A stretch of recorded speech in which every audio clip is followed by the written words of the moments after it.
Hello, good evening, good morning, depending on where in the world you are. Welcome to another episode of Intellectual Calisthenics. Today, I'm very excited to have as my guest Dr. Sara Alam, who is going to introduce herself very soon. She is a consultant endocrinologist, and I reached out to her because she recently published an article which was on something that probably a lot of you have either never heard of, or it was something that you came across during your, if you're a doctor, you may have come across in your medical college days, but you don't remember that at all. It is something called primary aldosteronism. And Dr. Alam is going to explain what it is and why you need to know about it.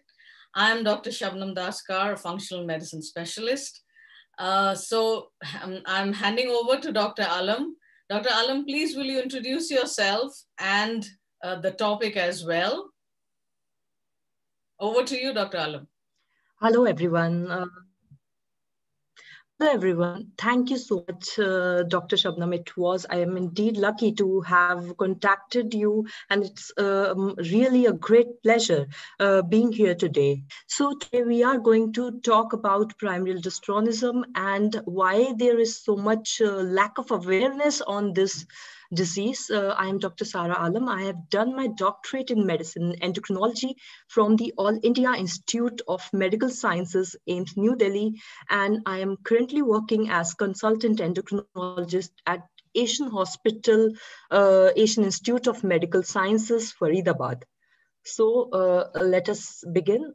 Can you Sorry, please share Dr. the Alam, slides? I'm going to interrupt you because what Dr. Alam didn't tell all of you is that she has a stellar academic career. She's won multiple medals and, really something, a very enviable academic record. She also has multiple publications. So Dr. Alam, I just had to add that. And one more thing I just wanted to add is your areas of interest. So you have a really huge, wide area of interest. So will you tell our audience just about some of the areas you're interested in and why did you decide to do a research paper on primary aldosteronism? My areas of interest are young onset hypertension, young onset diabetes, and primary aldosteronism.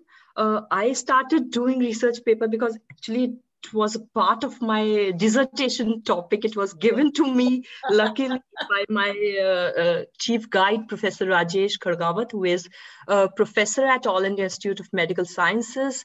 And so I was indeed lucky. And when I read, I also was not much aware about this topic. And when I read more and more about it, it was indeed shocking that there is so much lack of awareness and the need thereof. So you can just call it serendipity in a way that I got this, and then my interest developed. Okay, so now we're going to move on to the topic. And I will start the slideshow. And Dr. Alam, you can tell me to, move to the next slide when you'd like me to. And sorry, just a little bit of. Okay, so yes, we talked about the lack of awareness. Now, basically what made me reach out to Dr. Alam was, this is a paper that she's published recently, and this was in the journal Clinical Endocrinology.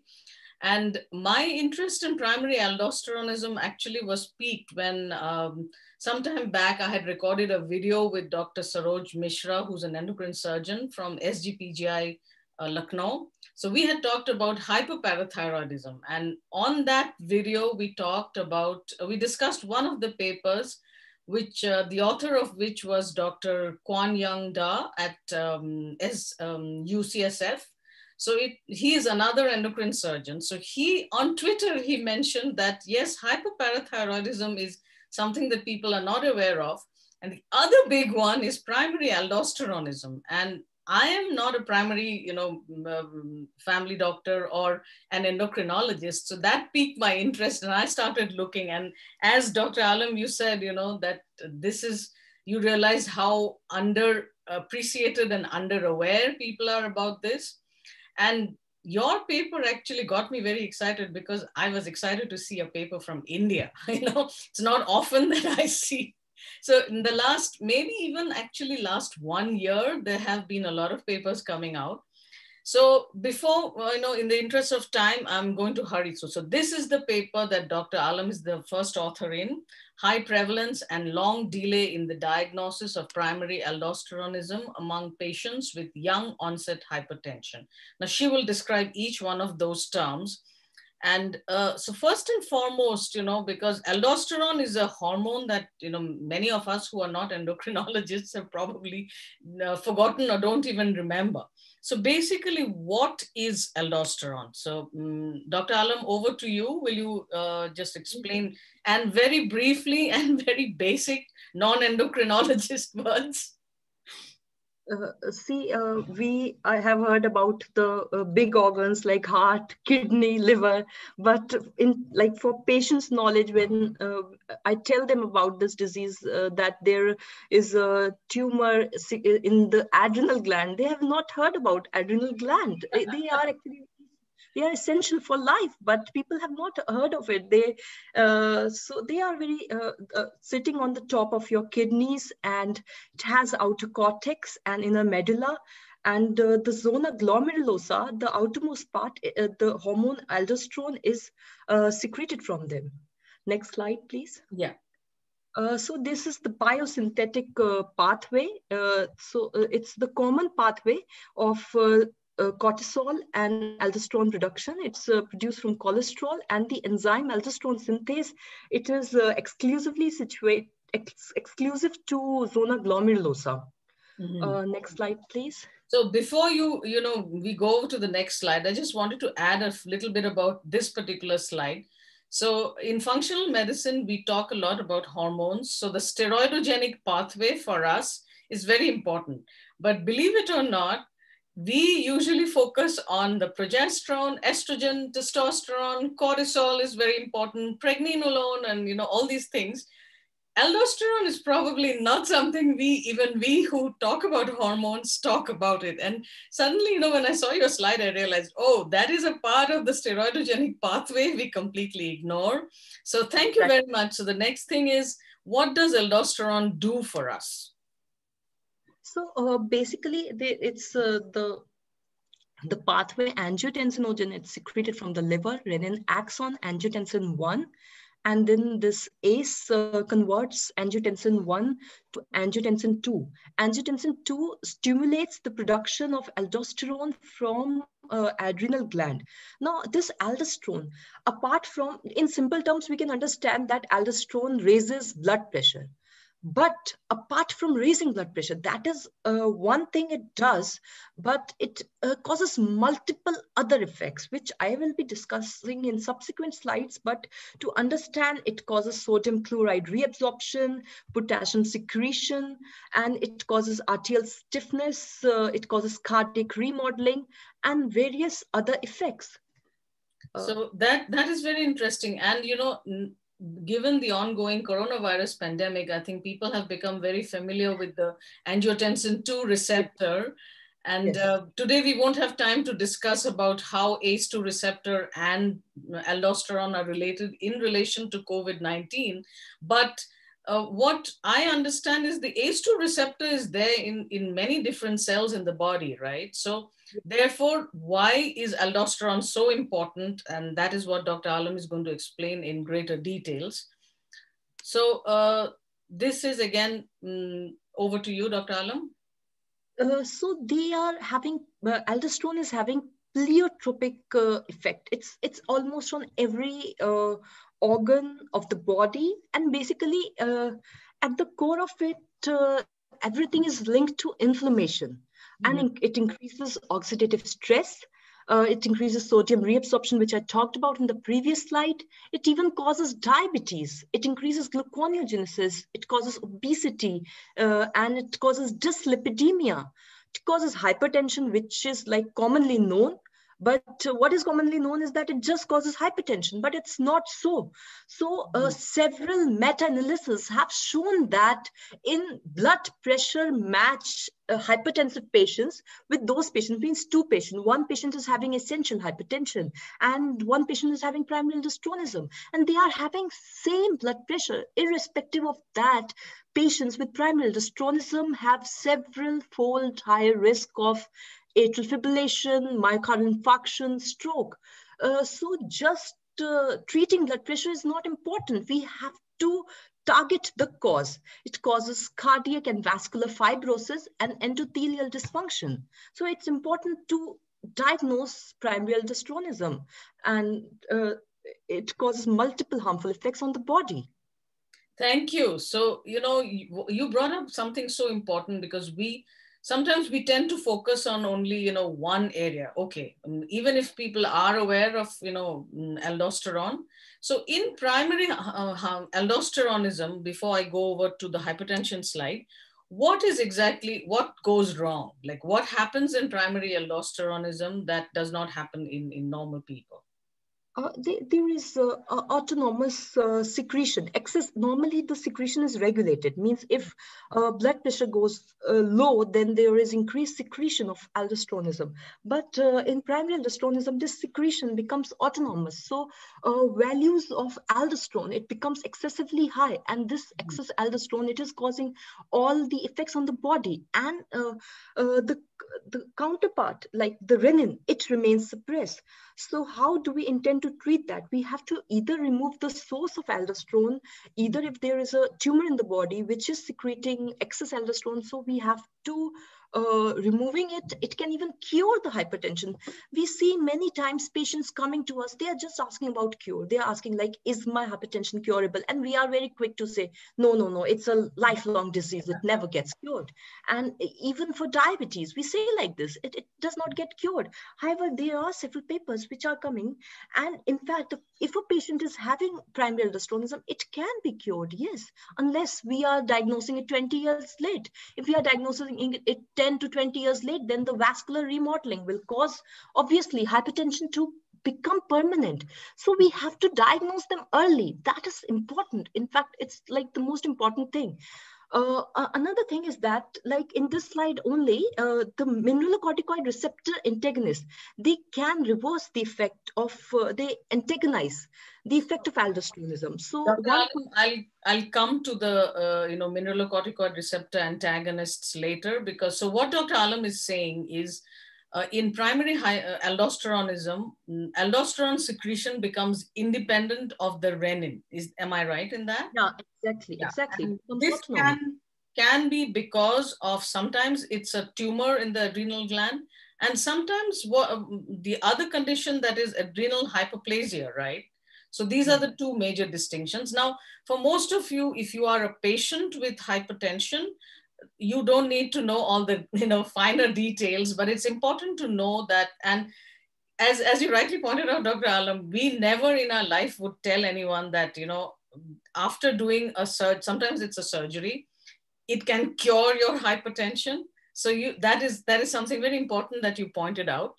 So basically, the most important point is, it is extremely important to rule out primary aldosteronism. And we will briefly discuss on who should be screened, and whether it is okay to screen everyone. And I will actually probably tend towards that. So basically, types of hypertension. Dr. Alam, over to you. So it's like majority of cases have primary or idiopathic hypertension, majority, but some patients may have secondary cause of hypertension. It can be due to any kidney disease, it can be due to pheochromocytoma, and it can be due to primary aldosteronism. In fact, primary aldosteronism is the most common cause of secondary hypertension, and around 5 to 15%, as the data is emerging, that it may be responsible for around 5 to 15%. That's a huge figure. If you think in terms of around 1 billion people, they have hypertension. If you think in those terms, it's like, it's huge. It has huge implications, and we are not addressing it. Thank you. So basically, when we talk about, hypertension, as Dr. Alam mentioned, there are primary. So primary, now I don't like the term idiopathic because most of the time it's because we haven't figured out what it is. So primary hypertension is sort of the garden variety hypertension that almost everyone has. And the incidence of young hypertension, as you're going to talk about, has changed dramatically. It's increased dramatically in India. So essential hypertension or primary hypertension is the one that most people are diagnosed with. But secondary hypertension, meaning it is secondary to something else. So something else like kidney disease, pheochromocytoma is again another endocrine problem. And primary aldosteronism is another major factor that needs to be ruled out. So it's not like, you go to the doctor and you ask him or her, doctor, why has my blood pressure gone up? Most of the time, most of us would say, oh, it happens, we don't know. So that is the primary. But there are reasons for, the other reasons for blood pressure to go up as well. So Dr. Alam, this is like the young hypertension that you talked about, and that is the focus of your research. Would you say that young hypertension is more common in India? So young hypertension by definition is hypertension in people younger than 40 years of age. So is that more common in India recently? That's what from my, not any study, but from just my looking at my patients. Lot I of would hypertension in the 20s and 30s now. Actually, I would say that it is now being more commonly diagnosed. In fact, similar study from US, they have also quoted a similar figure. It is having high prevalence, and younger patients, they constitute a large part of our workforce. Mm-hmm. And it's ironic that young patients, they think that they never get their BP checked. In fact, they would say, oh, I am so young, why would I have any problem? Even in fact, patients keep on taking painkillers for headache, and nobody bothers to check the blood pressure. That may be responsible for headache. And overall also, prevalence of hypertension is 30%. That is also very high figure, that 30% of population, they have hypertension.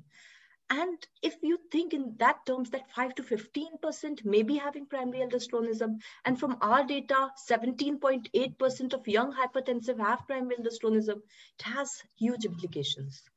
Yes, thank you so much for pointing it out. And actually, the problem of young hypertension, recently I had posted on LinkedIn that because hypertension doesn't have like a specific symptom, not everyone will even have a headache. Those who have a headache should definitely get their blood pressure checked. But the problem with hypertension is most people are undiagnosed. So, Dr. Alam, is it like worldwide? Number one, hypertension is underdiagnosed. Number two, primary aldosteronism is like just about 1% of cases are diagnosed worldwide. Is that true? It's true. Data from US by Jaff et al. Published in 2020, they have shown that around 2% of resistant hypertension were ever screened. Can you imagine? Resistant hypertension constitute that group that may have 25 to 50% prevalence of primary aldosteronism. So only 2%.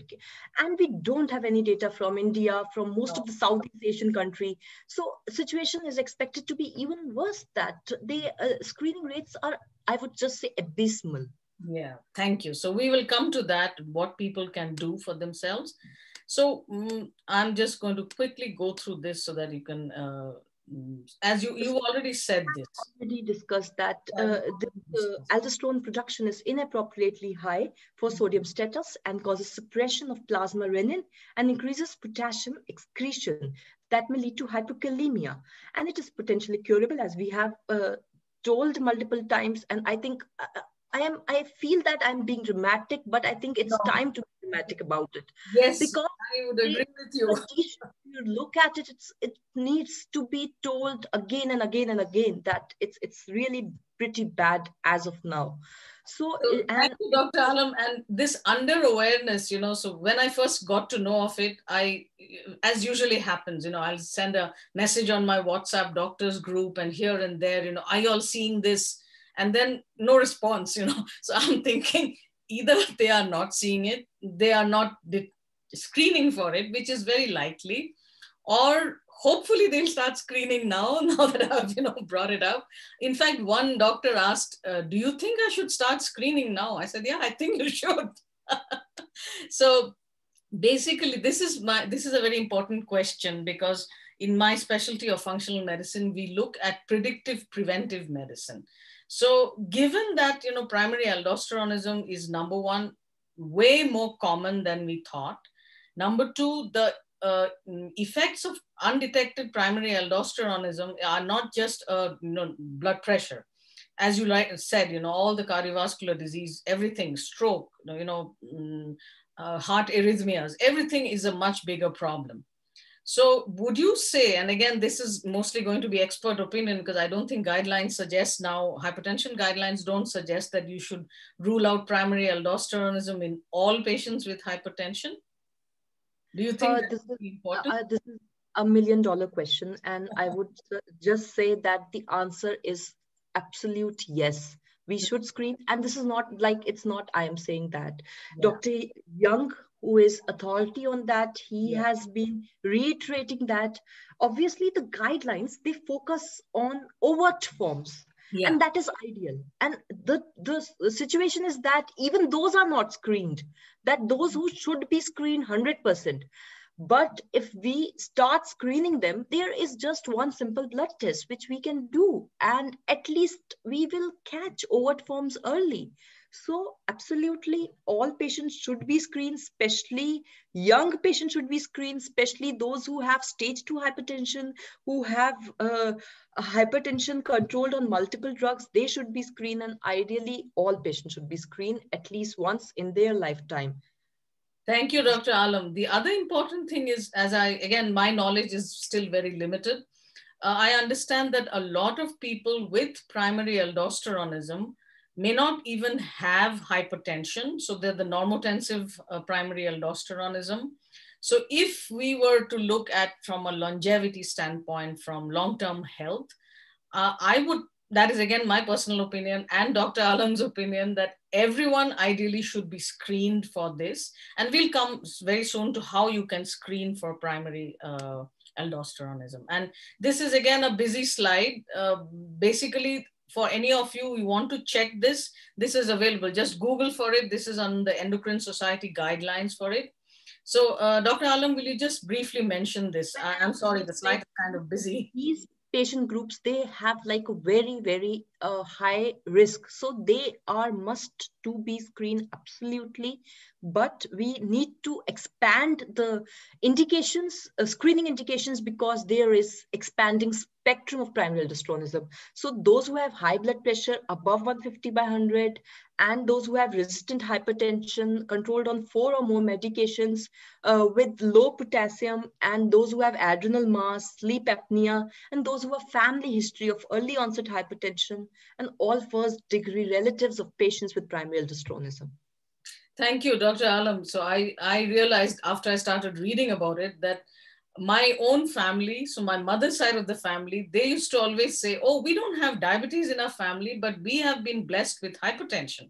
So hypertension would start sort of around the 30s. And now I'm thinking maybe many of them, and I need to personally rule out primary aldosteronism in myself now. Thank you. So this is basically, again, over to you, Dr. Alam. I think you stressed enough on this for people to know that hypertension, think of primary aldosteronism. That is the message you want to give. The screening indications are only the tip. The long part, the big part, it is lying below, and we are not even addressing the tip. That is the ground reality.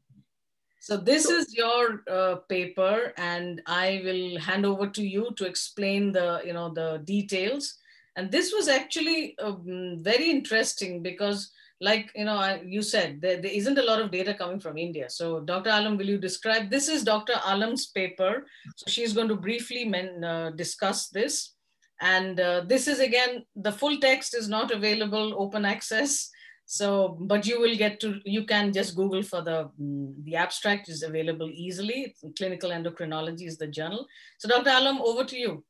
Yeah, we had 202 young patients which were referred for workup of hypertension, and we screened them, and the primary aldosteronism was confirmed in 17.8%. Mean age was 43.9 at presentation, and there was a decade gap before the onset of hypertension and the final diagnosis of primary aldosteronism was made. Prevalence of PA increased with the grade of hypertension, as expected, number of antihypertension, and severity of hypokalemia. And it was highest prevalence, if we divided age-wise, it was highest in the age group 30 to 39. So it was indeed eye-opening. I completely agree that we did this study from Tertiary Referral Care Center, All India Institute of Medical Science. So there is obviously bound to be referral bias, but still it should open a dialogue, and it should open about like the multiple studies which should be done in primary care to know the actual prevalence, but it is bound to be high. So, Dr. Alam, thank you, because you were at the All India Institute of Medical Science at Tertiary Medical Center. So obviously you are not seeing primary care patients. These were all referred to you. Yes. So will you tell us a little bit about, how did the referral go? Like 10 years. And I think your range was like from 5 years to about, I think it was up to 18 years, right? Am I right? Yes, you are right. You're right. Can you describe a little bit about, some of those, I know you're going to talk about 2 patient histories, but one of the important, features of your research was the long delay in diagnosis. So what would be the patient journey? Like they have hypertension, and so most of the when they were finally referred to your center, was it mostly from family doctors? Was it from internal medicine specialists? Was it from other endocrinologists or cardiologists? Like who were the ones referring most? Internal medicine and cardiologists. Most of our referrals were from there because they reach there. Because actually, to be honest, patients are not even aware of what does an endocrinologist do. Yes. So with hypertension, they reach cardiologists mostly. So a large chunk of our referrals were from cardiology department, and also internal medicine people they referred, and some came directly. So were these mostly referrals from your own institute? Yes. Yes. Okay. So that is interesting because you are already you were at an academic institute. So obviously the the doctors who were looking after these patients were the academics. And this is something, again, a lot of people don't understand about the difference between clinicians in academic centers versus, doctors in the community. There is a huge difference in the level of expertise. So I think I would also say your, cohort was actually biased because they came from an academic institute itself. That's what I'm saying.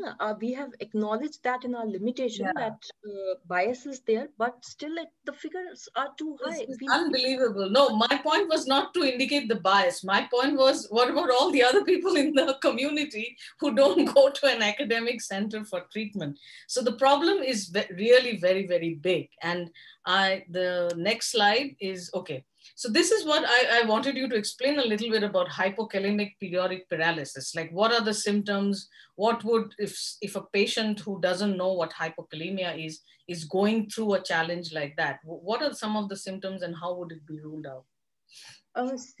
Because many people, primary aldosteronism, it is underdiagnosed, but Western literature is even less on this aspect of primary aldosteronism because hypokalemic periodic paralysis is associated with primary aldosteronism, and we had a very high figure of 16.5% of our patients who had hypokalemic periodic paralysis, and this is mostly reported from Asian studies, and the cause exactly not known, that why it occur, this happens more in Asian. Dietary factors are they are postulated, and 10 to 49% this has been previously reported. The symptoms are patient keep on having these attacks of weakness of lower limb, inability to move lower limb, and sometimes they have potassium report. They tend to find out that by taking certain foods their symptoms improve, but exactly the cause of hypokalemia, it's sad that it's not targeted or it's not diagnosed, that it can be due to primary aldosteronism also.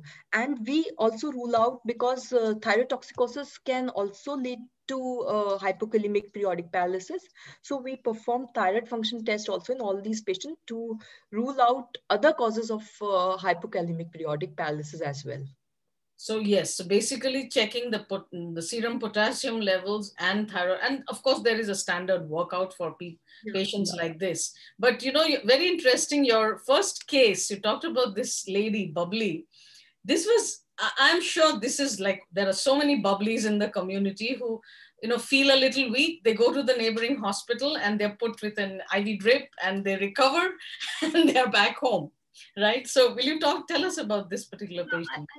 Whenever I see, I have taken multiple history of like dealing with our patients, and every story seemed eerily similar. They went to multiple doctors. They had multiple episodes of accelerated hypertension or symptoms of hypokalemia, but no effort was made to see the cause. Everybody was treated with the potassium chloride syrup or antihypertensive medications, but there is like resistance on the part of resistance, or I would say like they are not aware of that. That why is this young lady of 32-year-old, why is she having hypertension in the first place? Or why is she having hypertension with hypokalemia? So, and it's like she had visited endocrinology department also of, I don't want to like name and shame any hospital, that because we all can be there. I mean, anybody can miss it, because there is, in general, there's so much lack of awareness. But she was being treated with the antihypertensive medication as well as potassium chloride syrup, and she was all right. Also, the patient also was completely all right. She started having, when she had the next episode, then she would think that why I am still having these episodes despite following the advice. Interestingly, the banana and the coconut water probably provided her with the extra potassium. Yeah, exactly. They know about that, but the underlying cause they are not aware. Exactly. So again, you've already talked about. Luckily, she was one lucky woman that she got diagnosed within 5 years, and she is now absolutely symptom free. So in terms of cost, if you see, another question which is asked often is that, can we justify the cost of screening? Obviously, we need to undertake a proper study on this, but when you see in terms of lifetime medication and the cost of complication and the cost of work lost and all those things, so a simple blood test, it does not cost much. Yes. Dr. Alam, thank you so much for bringing that up.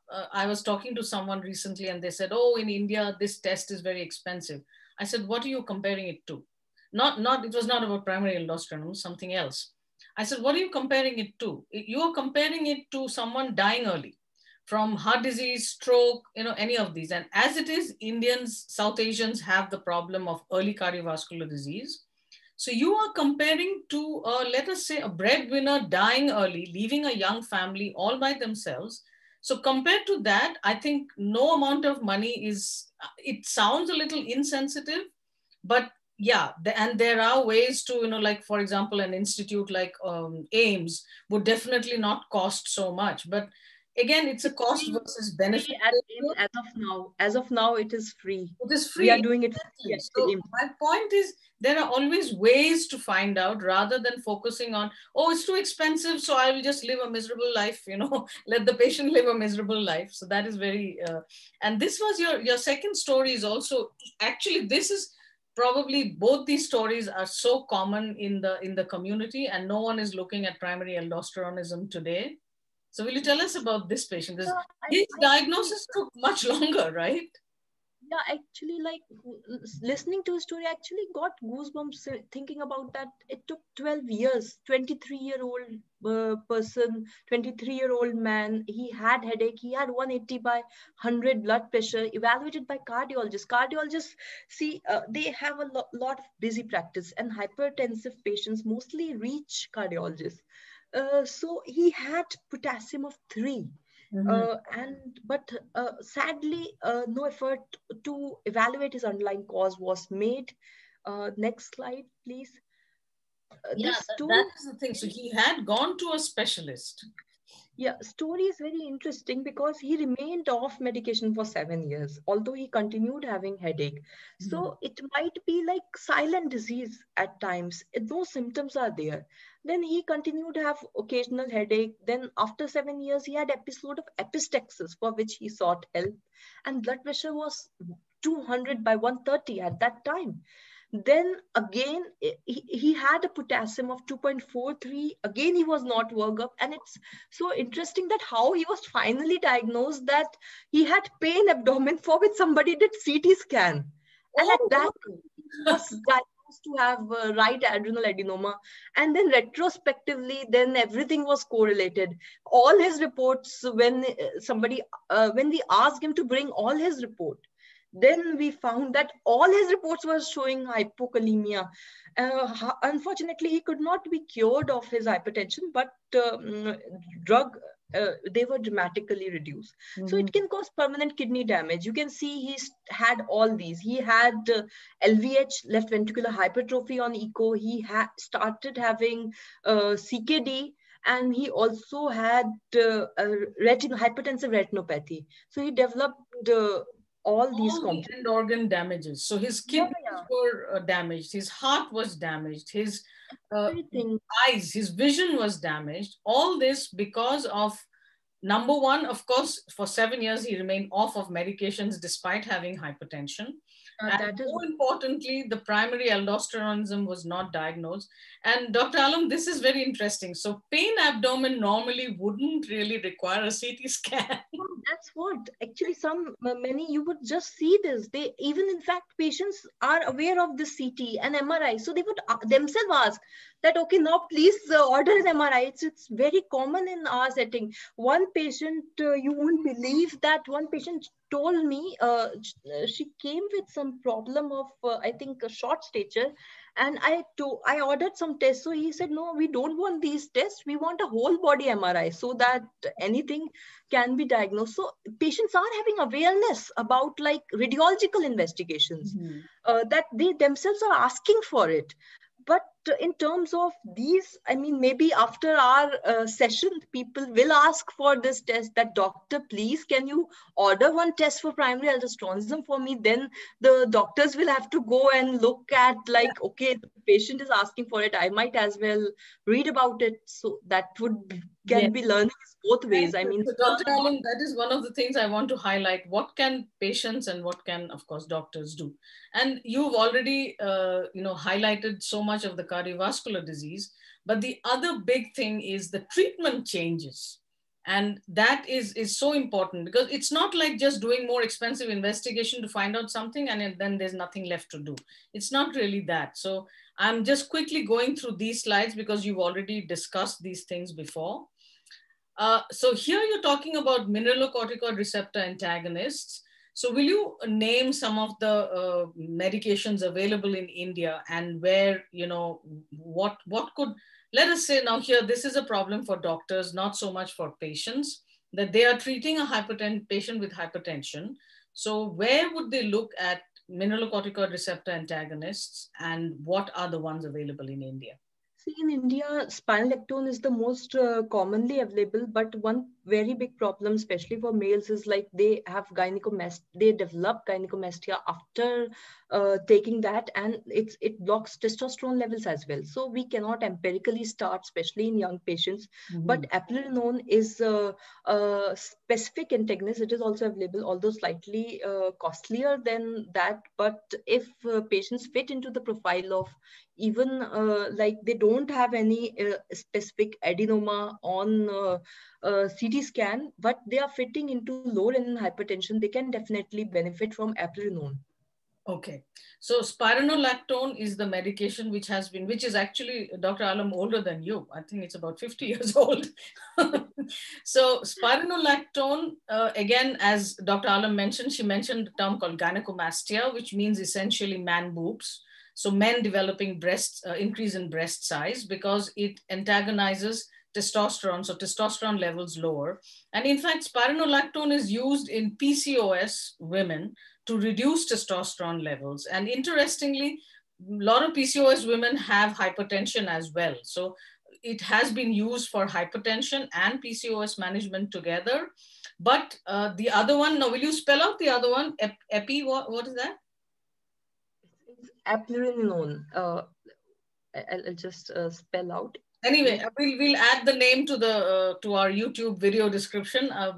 So again, these are specialists. Specialists would be aware, endocrinologists would be aware of these. We can just Google also. So it would make a huge difference in the treatment. Now, this is the other important point, because many people think, oh, her blood pressures are normal, or his blood pressure is normal on the existing treatment. Why do I need to find out more trouble, you know, when my primary goal is managing hypertension, right? But this one, again, you have repeatedly stressed upon all the other problems rather than just looking at blood pressure only as one of the biomarkers. I would like to add one thing in the previous slide, that it's not just, even in those who are getting mineralocorticoid receptor antagonists, that it's important to check the renin levels, that we are actually antagonizing properly or not, that renin should rise. In fact, there's a beautiful paper published in Lancet which showed that in patients who were on mineralocorticoid receptor antagonists, patients with primary aldosteronism, those who had raised renin, they have long-term beneficial effect in terms of mortality. Oh, okay. So raising renin in long term, that is important. I mean, we are able to antagonize this axis properly. So next I'm going to the, so how will you screen?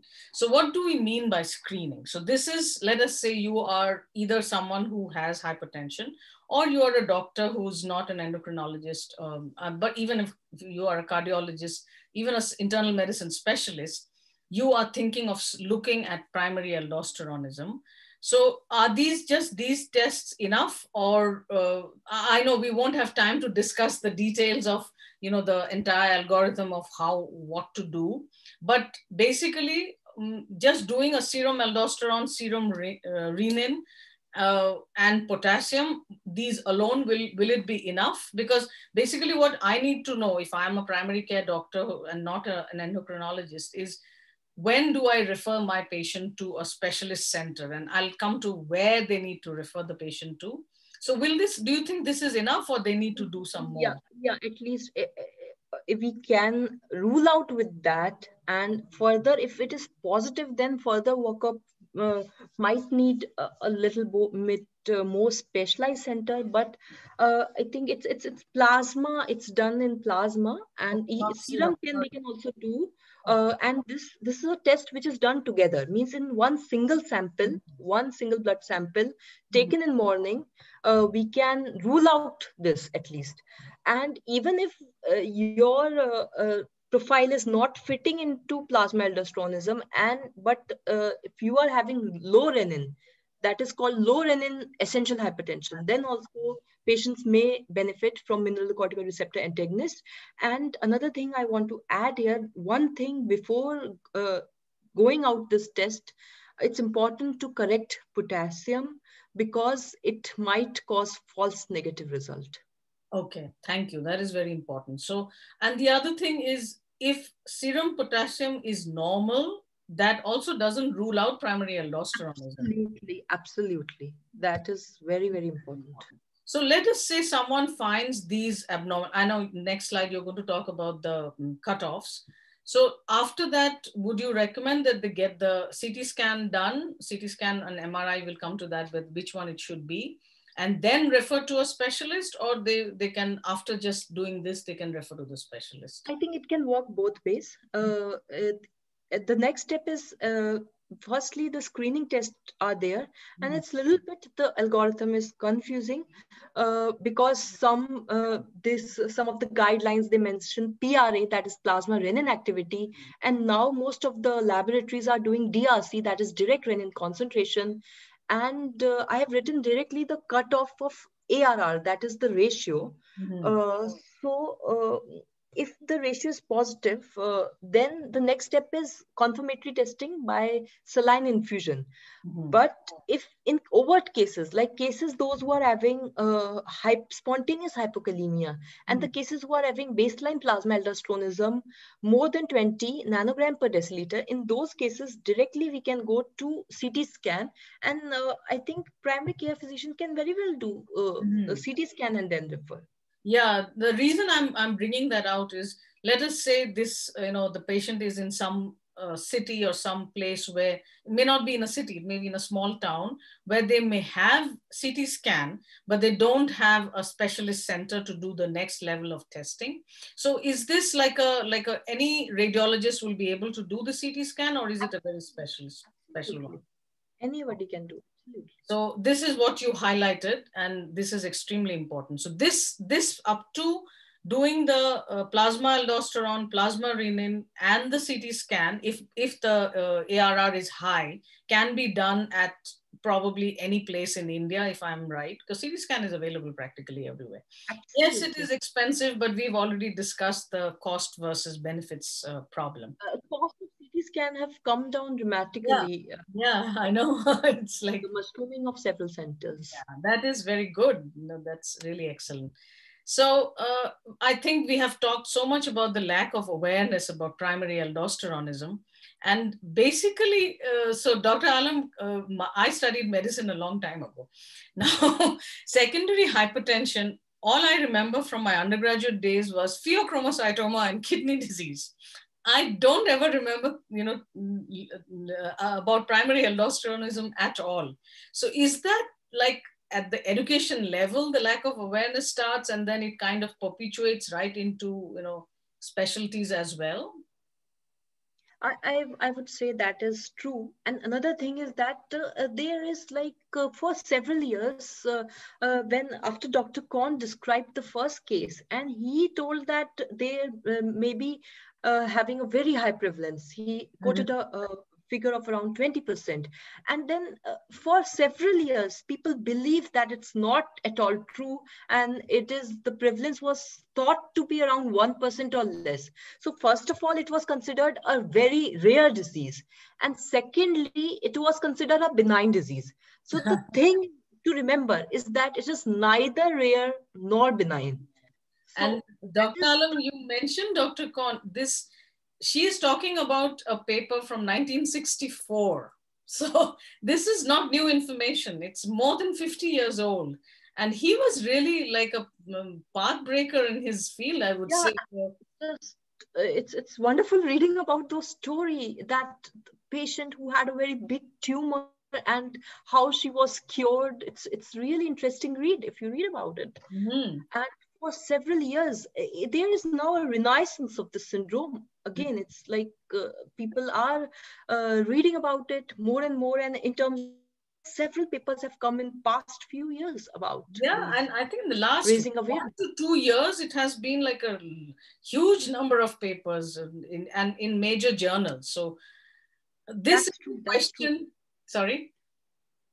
That's true. I'm saying that's true. Absolutely. This is a question which, it's a little delicate because, sometimes doctors, we like to think that we know everything, which is not possible to know today, particularly with all the, advances going on everywhere.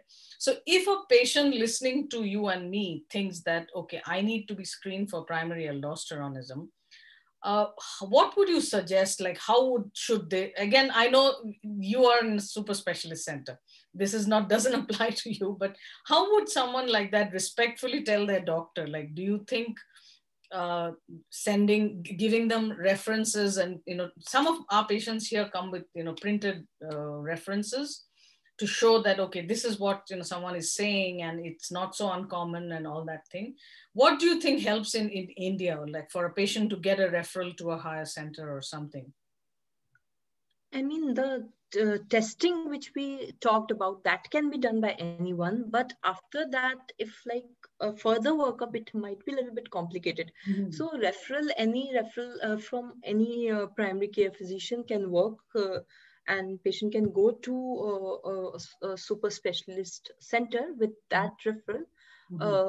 taking an appointment. And I think everybody should be asking their doctors this question.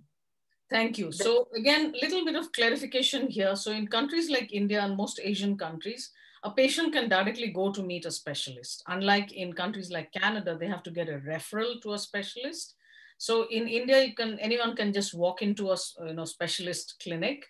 I mean, in terms of that, we are lucky that patients are lucky that they can walk to a specialist and they can go to an endocrinologist and they can directly meet, and even primary care physicians can undertake screening if they are aware about this condition. And they can also undertake screening and then refer. It can work both ways. It can work both ways. Thank you. So when, let us say, a doctor or a patient is looking at, getting screened. So they have done their plasma aldosterone and renin ratio, and, they have done maybe they've done the CT scan also. And the CT scan is showing an adenoma, which is a tumor in the adrenal gland.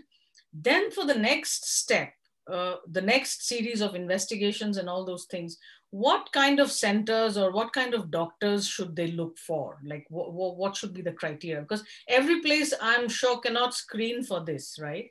Cannot do the next advanced testing. See, I would like to add two things here. See, one of the reasons people are not screening, even endocrinologists are not screening, is because of, like, if you read the Endocrine Society Guidelines 2016 by Dr. Funder et al., it is that one important aspect is that interfering medications have to be stopped for 2 weeks, and mineralocorticoid receptor antagonists have to be stopped for at least 4 weeks. But if somebody is having overt form, especially those who are having hypokalemia, the fact is that they can very well be screened even on interfering medications. And if they are having a positive result despite interfering medication, that means that they are having an overt form of primary aldosteronism. Second thing is that in young patients, the complex procedure, like the adrenal venous sampling, which is not available everywhere, in that radiologically we take aldosterone sample from both the adrenal gland and take the ratio and see that which adrenal gland is actually hypersecreting. So that is not required in younger patients who are less than 35 years. If less than 35-year patient, he is having an overt form of primary aldosteronism and he's having a clear-cut adenoma more than 1 centimeter, then in fact that patient can directly undergo surgery. He might not even need to go to a referral center, but adrenal venous sampling procedure we are having at few places in India. So that is one barrier as of now. But patients can always reach a referral center, tertiary care center where this is available. Especially patients who are older, they need to undergo adrenal venous sampling procedure for proper subtyping, because what happens that sometimes patients are having some nodularity on one adrenal that may not actually be the source of hypersecretion of aldosterone. So they need to undergo that procedure for correct subtyping. Okay, thank you.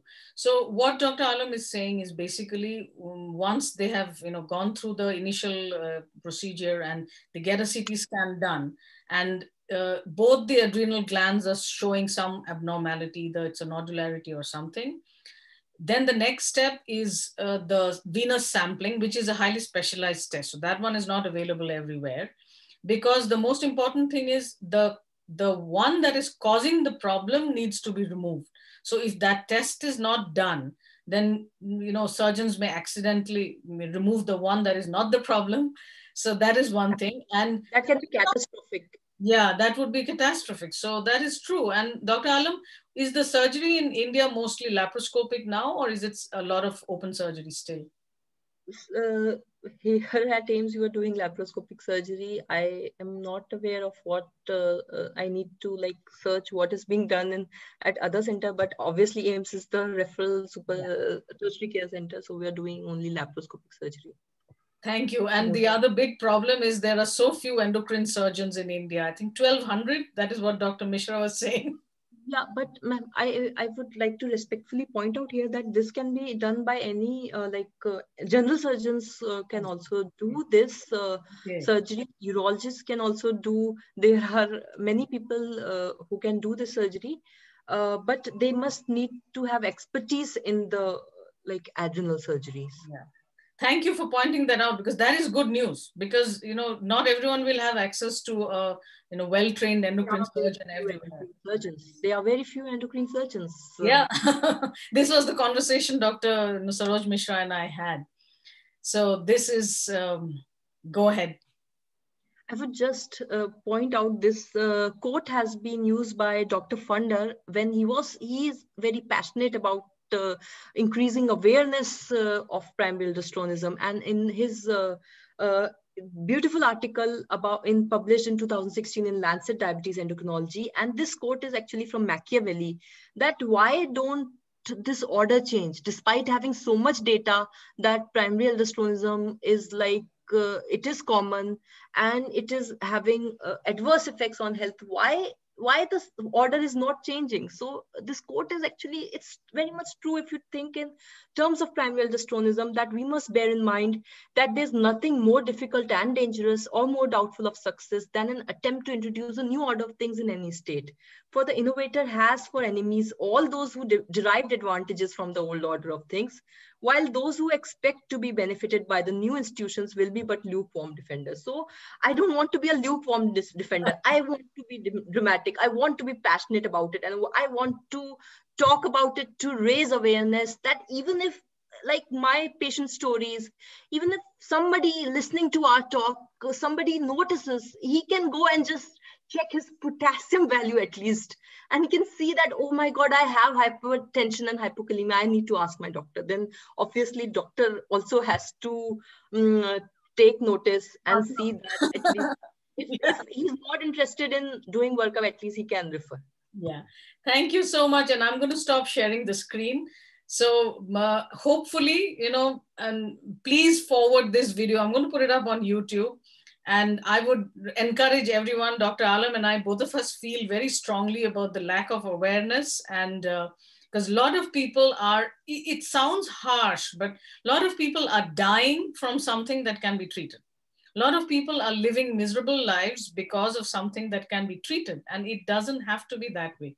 One last question, Dr. Alam, and I don't think we have data for that because I'm very interested in women and cardiovascular disease. So is there a difference in the sexual this thing between men and women?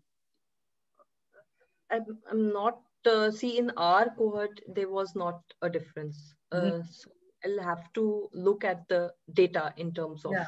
No, I'm not sure anyone has looked into it also, because as you know, the sex and gender medicine is again fairly new. So sometimes people do have women in the study, but they're not statistically significant enough to be, differentiated probably. But I would just like to add that in our country, or even in many Southeast Asian country, like women are the one who seek less care for themselves. They are the one who will keep on ignoring their problems. So they will think of their family first. So like on Women's Day, I would also encourage all the women to get themselves tested. Thank you. Oh, thank you for reminding me about Women's Day, because for me here it's still March 7th. So a very happy Women's Day to everyone. And Dr. Alam, that was so nice of you to invest your time in bringing about awareness. Even if, you and I have succeeded in getting 2 patients to, rule out primary aldosteronism, that would be something. But I would encourage all of you to forward this video. Yes, it is long, but bottom line is, it is important to rule out primary aldosteronism, particularly if you have hypertension. And I would say if you are interested in preventive healthcare, then in everyone, actually, it should be ruled out. But that doesn't apply to everyone. But if you have hypertension, for sure, get yourself screened for primary aldosteronism. Thank you so much. Pleasure has been all mine. Thank you so much for giving me this opportunity, for reaching out to wider audience. Thank you so much.